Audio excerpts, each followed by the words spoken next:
Na planta que nós falamos no vídeo anterior, que está aqui acima, as flores são as pequenas estruturas de cor branca. Já as estruturas coloridas ao redor das flores são folhas. Essas folhas de coloração diferente são responsáveis por atrair animais que auxiliam a reprodução dessas plantas, tá bom? Então, olha aqui abaixo. Agora responda. Você já machucou o dedo do espinho de um limoeiro? Esses espinhos também são folhas modificadas por causa do seu formato. Os espinhos ajudam a proteger a planta e a reduzir a perda de água por transpiração. Então, gente, a gente já sabe que esse espinho do limoeiro, ele também são folhas modificadas, tá bom? A gente pode dizer que esses espinhos são folhas. Agora vocês podem me perguntar, mas e os espinhos das roseiras? Bem, os espinhos da roseira, ele não se trata de um espinho, tá? Ele é uma estrutura pontiaguda presente nas roseiras que não se originam como folhas, tá bom? Então, os da roseira não são folhas assim como o espinho do limoeiro. Agora, nós vamos falar sobre as flores. Vocês lembram que na aula passada também falamos sobre o urucum, tá? O urucum utilizado na comunidade em que vive Ceci é o fruto do urucuzeiro, uma árvore que apresenta flores rosadas. Observe a imagem ao lado. Olha aqui.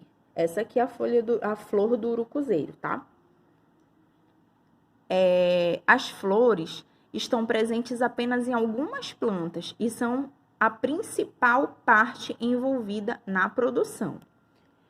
Nas flores são encontradas as estruturas masculinas e as estruturas femininas da planta, e nelas são formados os gametas. Para que a reprodução ocorra, o grão de pólen que contém o gameta masculino deve chegar até a estrutura feminina. Isso ocorre por meio de um processo chamado polinização, tá? Na polinização, o grão de pólen pode ser transportado até as estruturas femininas da flor com a ajuda do vento, da água ou de animais. Por exemplo, as plantas que são polinizadas por animais geralmente apresentam formatos, cores, cheiros e substâncias nutritivas que atraem esses animais. Veja a seguir. Então, aqui a gente tem, olha, o exemplo da polinização, tá? Bem aqui a gente tem a abelha. As flores polinizadas por abelha geralmente são amarelas ou azuis e produzem uma substância açucarada conhecida como néctar, tá? Olha aqui, então a abelha vai de uma flor para outra e ela vai polinizando a flor. Aqui ao lado, em geral, as flores polinizadas por aves são vermelhas, não apresentam cheiro e produzem grande quantidade de néctar. Olha aqui o beija-flor também fazendo esse transporte. E logo aqui, por último, as flores polinizadas por besouro geralmente são pouco coloridas, mas apresentam um forte cheiro. Olha aqui o besouro bicudo polinizando a flor, tá?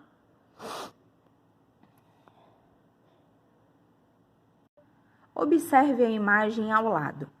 Quando você ouve alguém falar em flor de girassol, provavelmente associa essa flor com a imagem ao lado, certo? No entanto, essa imagem representa uma inflorescência.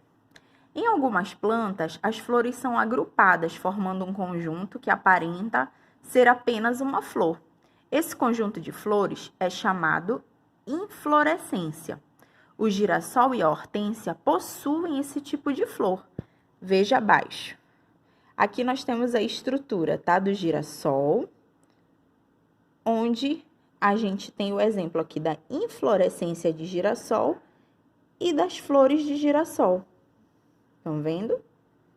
Então, a gente já sabe que as flores do girassol não são essas pétalazinhas, são as florezinhas que dão aqui no meio dela, ó. Estão vendo? O mesmo ocorre com a hortênsia.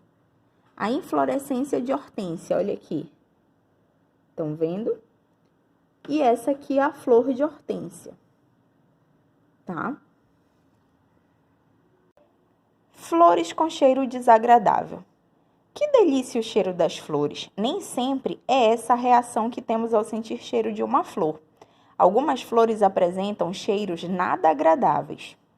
A raflésia Apresentada na imagem a seguir é um exemplo de flor que apresenta cheiro muito desagradável.